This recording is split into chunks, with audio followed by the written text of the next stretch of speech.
Welcome to the Black Doctor Collective podcast. We as Black doctors are in a unique position.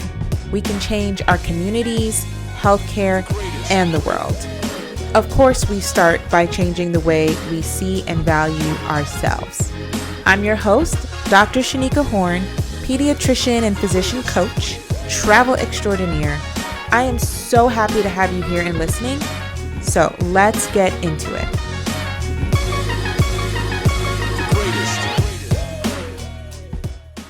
Happy Tuesday. Okay, last week we talked about negotiation in the interview process, what you need to be thinking, what you need to be asking. And so this week we're going to carry it forward into your personal negotiation. So I coach a lot on this and getting people what they want at work. And I've split it into a couple parts. I would say the first part is more of a summary, right? Where we really just outlined in the interview process, the whole point is to assess the overall culture of the place to see if that's someplace you even want to consider working. You're assessing flexibility.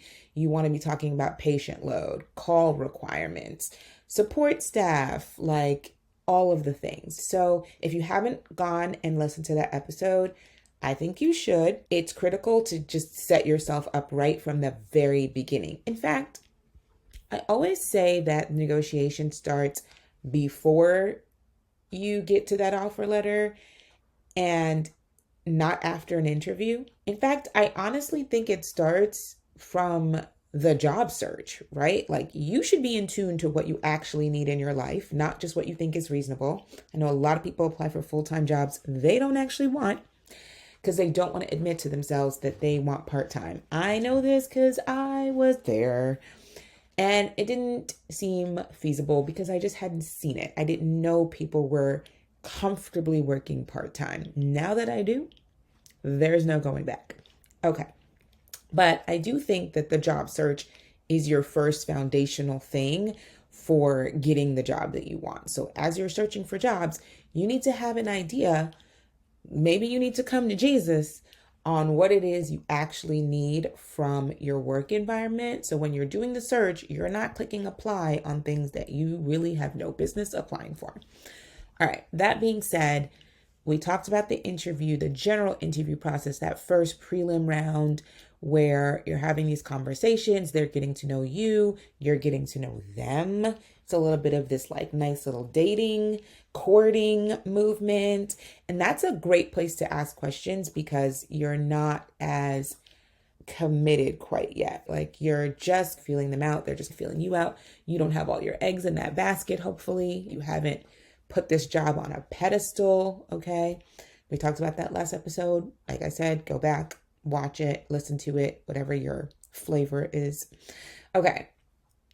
So when you are ready, which most people always say they never feel ready, but when you're getting into the crux of the negotiation, you're in the second round, the third round, I don't know how many rounds interviews last these days, but you're always meeting with multiple people. This is a stage where you're like maybe meeting with the chair of the department, maybe having conversations with the people you'll actually work with and for.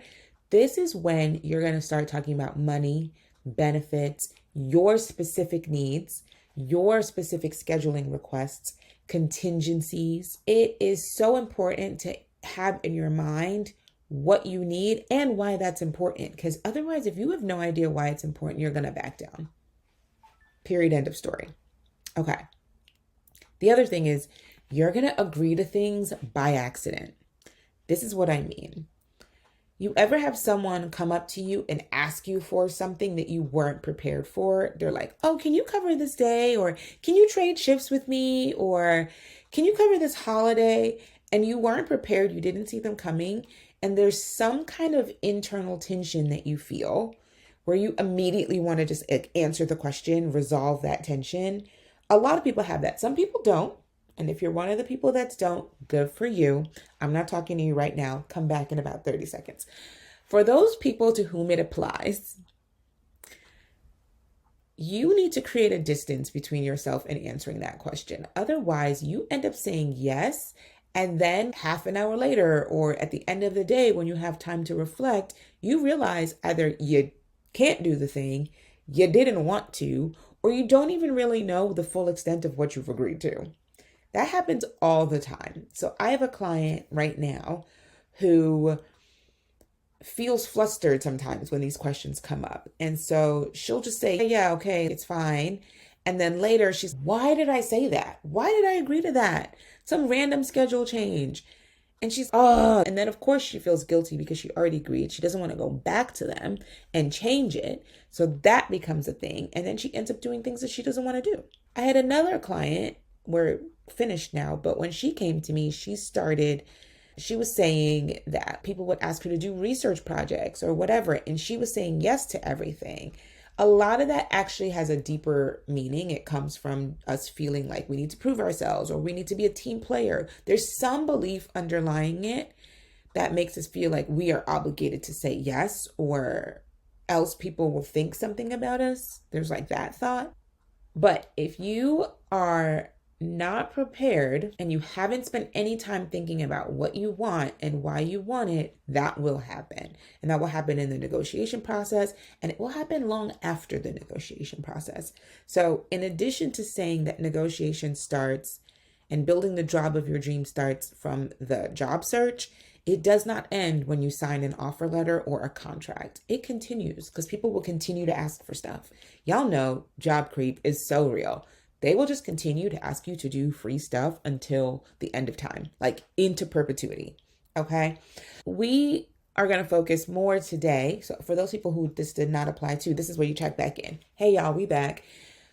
When you are discussing entry negotiation, that is what happens during the hiring process. Okay. That's when we initially talk about salary. We initially talk about benefits.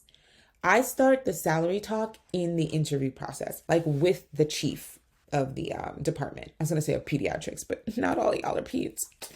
But with the department chief, and someone asked me even this week, do they know what the salary is like, or is that HR? I said, they know, it's their budget. If they are deferring the question to HR or the recruiter, it's because they also feel uncomfortable with the tension that's created by discussing money. But it's not because they don't have the information. And the way I see it is you should start having this conversation at that point to at least get a sense of the range that they're thinking about, because you need to know if it matches what you have in mind. And you want to maybe start throwing out a range of numbers so that they feel a little inclined to offer you a little bit something more, right? You cannot do that if you have mental drama about what you're bringing to the job, about your skill set. If you're going in with the mentality of, I'm just fresh out of training, this is my first job, or I really need a job. Like I talked about this in the last episode, which is if you're doing things in desperation, negotiation becomes so much harder. If you're running away from a job, if you're running to a job because you need the money, if you are just like anything that creates a desperation, a desire to be chosen, to pick me. If you have a pick me attitude, if you have a scarcity mentality around negotiation, this is going to be really hard to do. So you have to do the work to get rid of that mindset. This is what we do in coaching. I literally have these amazing tools that shows you all these like faulty things your brain is doing, all this weird negative self-talk stuff. We identify it and we nip it in the bud, because again, it is so hard to advocate for yourself and to get what you want if you are not doing the behind the scenes stuff, because 99% of that negotiation is happening in your head. Okay. We talk during the interview. It's not too early. I know people think that it's too early. I want to make sure I got the job first. No, you want to make sure you got the job with the appropriate salary first. Then it's a true celebration. Anything else is still stressful. And I find that my brain does a thing when an offer is made and it's already in writing. Somehow before that point, it felt too early. And somehow as soon as I open that email and read the letter, it feels too late. Do you see how there's no perfect timing? And that is how your brain keeps you from doing the thing. There just is always a reason not to do it, to avoid the discomfort of it, right? Now, there are techniques that I use with my clients to reduce the discomfort, to make the conversations feel more neutral, more collaborative, not combative, not competitive, not insistent or demanding, because I also think that makes it easier to have the conversations. We talk about what to say, how to say it, how to ask that question, how to navigate that with your own internal battles going on. We do that before because, like I said, I think it's harder after and it feels too late. And also, we often wait because we don't know what to ask for. And so it really doesn't matter if we don't figure out what to ask for beforehand. It's not going to matter after they send it because you still have no scale. You still have no evidence that's the right amount of money to ask for. And oftentimes when you get that letter, you're going to open it and be disappointed with what they chose to give you. Ain't nobody just handing out their top offer. They're going to give you the lowest possible offer to fit into their budget. Whatever that offer is, assume it's the bottom. And usually that number is disappointed. Or if they're trying to use MGMA data, everybody loves MGMA data. I do not know why. This is my personal soapbox. MGMA data to me is the worst data set. It is always the lowest possible amount that you could be making. It does not take into account so many things, right? Like your experience, your years in practice, your personal skill set that you're bringing to the job.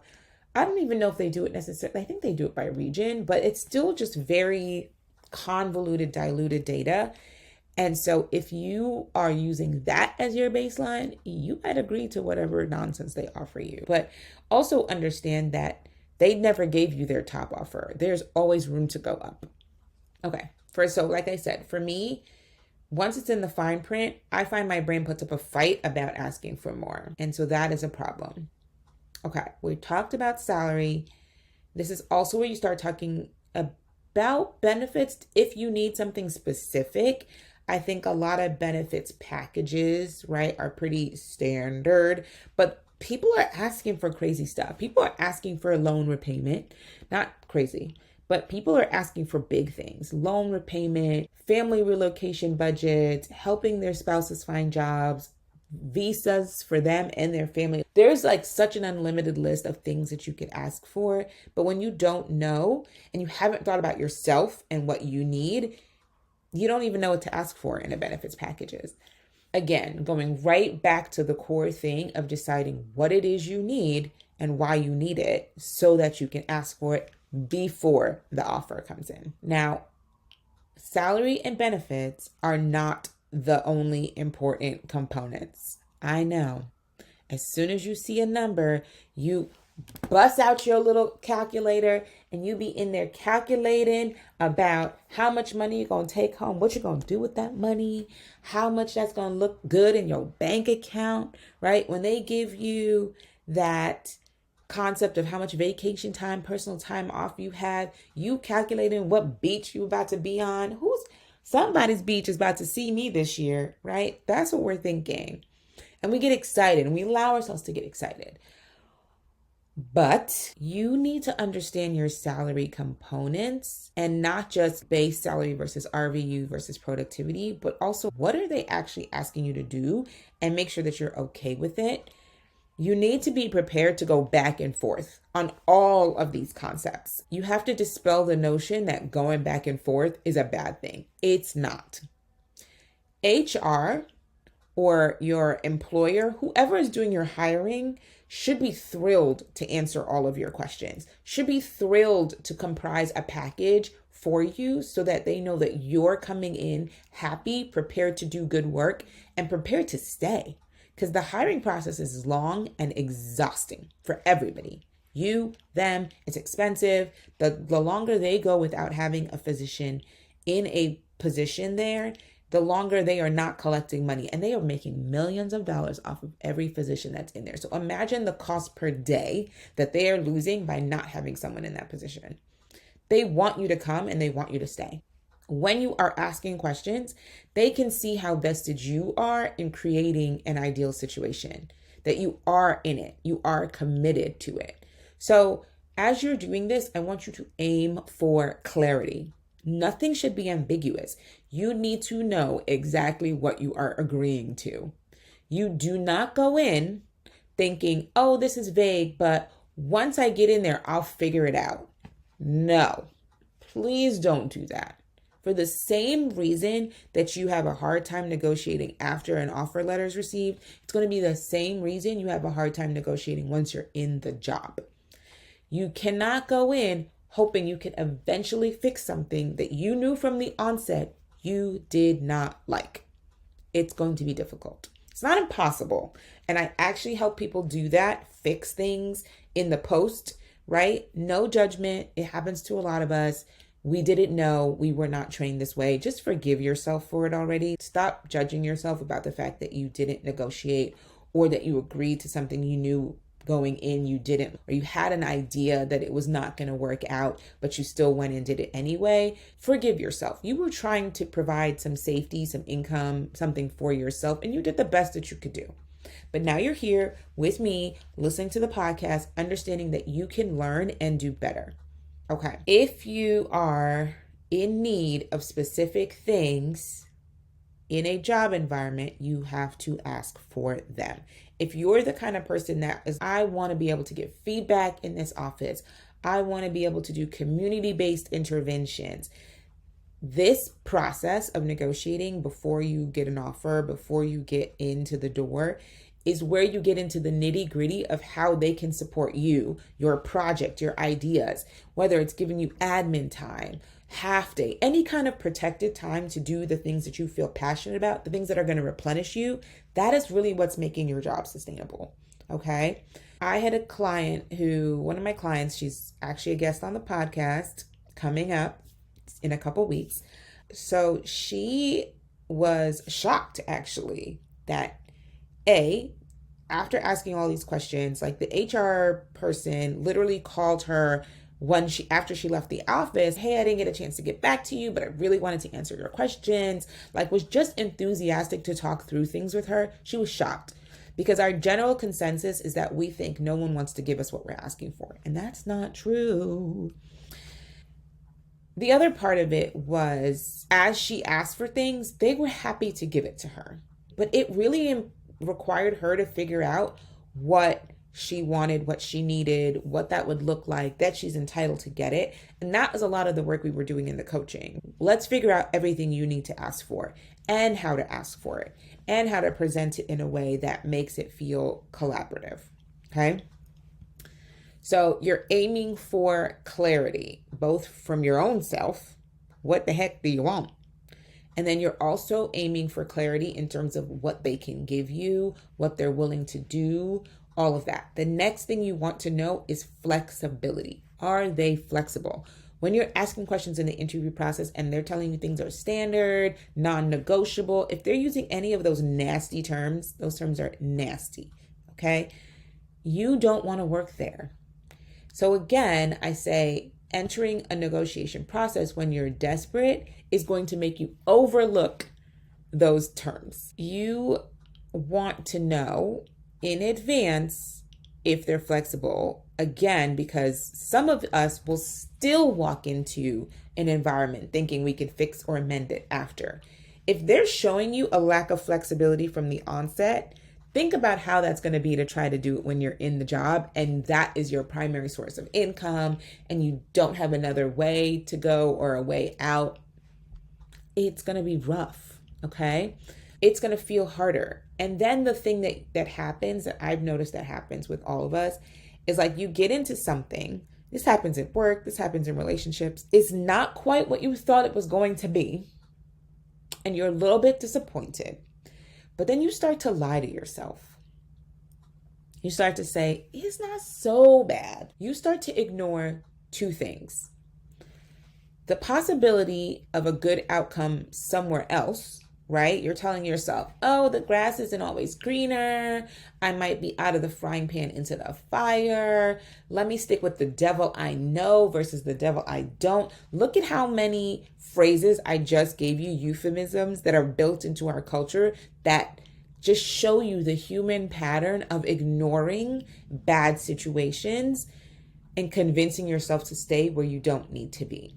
So that's one. The second is ignoring the badness that exists where you are. You will come up with so much evidence on why it's not the right time, why you're not likely to get what you want. And that makes it almost impossible for you to risk it. It feels super risky. Not even addressing the fact that you think asking in general is a risk.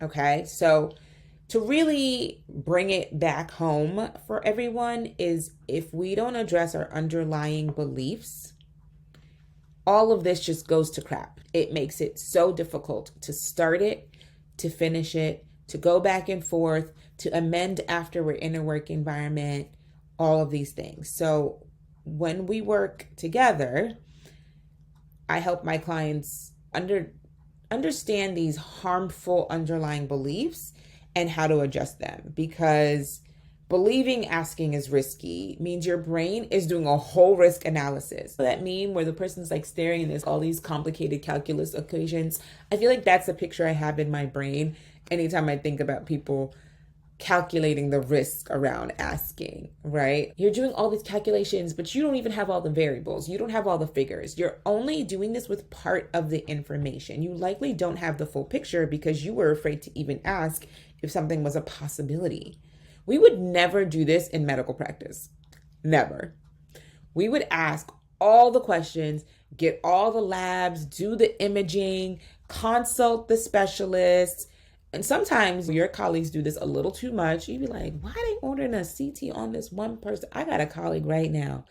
I call her Dr. Do the Most. Like, why are you doing all of the things? Why is that necessary? And we do that because we want to be sure when we come to a conclusion. When we have an answer, we want to know for sure that is the answer. We wouldn't preemptively make a diagnosis. So why are you preemptively going into a job situation without asking all of the questions, without really teasing apart all the possibilities for yourself and for this position, without having that continued dialogue, that back and forth? Because how many times do you go back to the patient and ask them a bunch of questions? When things don't make sense, you go and ask questions because you're trying to figure it out. I need you to have that same energy about this job process. And I don't want you to feel like, oh, I'm not prepared to do it. You are. We are doctors. We were literally trained to ask questions until we came to a solution. I need you to employ that. When you're not clear about what questions to ask, because of course we were also taught, that is where you get tapped into this coaching program. Okay? We're talking about underlying things. We're talking about the right questions to ask, which questions to ask, figuring out what it is you need from your work environment and getting it. All of these things are on a trajectory, right? You start before with the job search, with the interview, with the negotiation process, with the actual contract. And when you get in the job, you continue these same patterns of asking questions, figuring it out, not agreeing to stuff you don't want to agree to. Not agreeing to things you don't want to agree to happens throughout the entire process, for the entire length of your career. Okay? I need you to always remember this is a collaborative process. And the fact that you're thinking about everything from a risk perspective is a limiting belief. Okay? When you realize this, when you understand this, when you feel like, oh, this really is a collaboration, I really should have the opportunity to state my needs and see if they can meet it, you will be a lot less nervous about going back and forth. You will feel way more comfortable having these continued conversations. And guess what? You will be a lot happier in your job and in your life, because now you have worked towards a better work-life integration, because likely you're not working more than you should. You're not taking on more tasks than you should. You shouldn't be doing anybody else's job, the MAs, the techs, the nurses. You shouldn't be doing anything else that's outside of your role that takes away your time. You shouldn't be parsing through all of your messages when there's a triage. Like you have 50,000 messages because no one else is reading them and you got to respond to all of these, some of which are well below your pay grade. You will be less stressed, more focused, providing better quality care. You will leave work on time, having completed your charts. You'll probably work part-time so that you can spend time with your family, your man, your wife, your kids, your whoever, your partner, your pet, whatever you want. Relaxing alone on the couch in the dark. I don't know, whatever thrills you, whatever floats your boat. You will have more time to do that. For me, it's more time to travel. So on that note, I'm out. I'm recording these episodes early because I'm actually leaving for Ghana soon. By the time you hear this, I'll already be back. Supreme life, okay?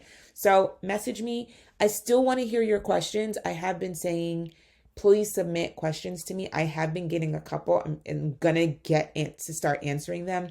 Starting next week, we have a guest episode, but after that, I'm gonna start answering these questions that you guys have been submitted. Thank you for those who have submitted already. I look forward to the rest of you submitting. I appreciate you. Have a wonderful week. Bye. Thank you so much for listening. Please subscribe to the podcast. And what I want you to do next is link us everywhere you can. Instagram at The Black Doctor. Just become part of our collective. I want you here. Thanks. Until next time. Bye.